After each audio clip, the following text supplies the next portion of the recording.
What are you hearing from the market about the demand environment for digital health solutions?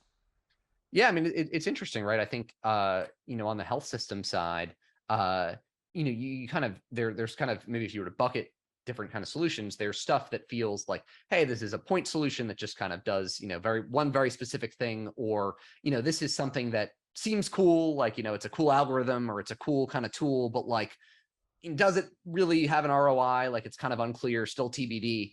And I think, we've always been kind of reticent to invest in some of that stuff.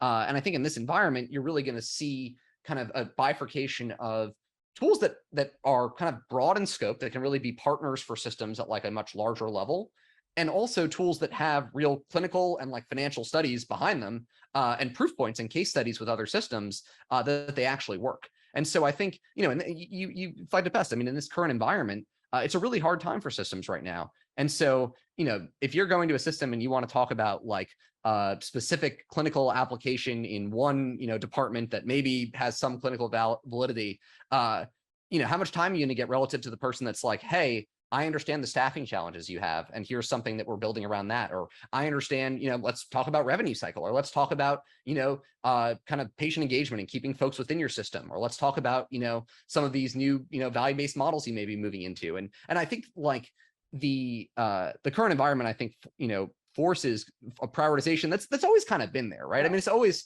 hard to sell to these systems and payers if you're not one of their top, 2, 3 priorities.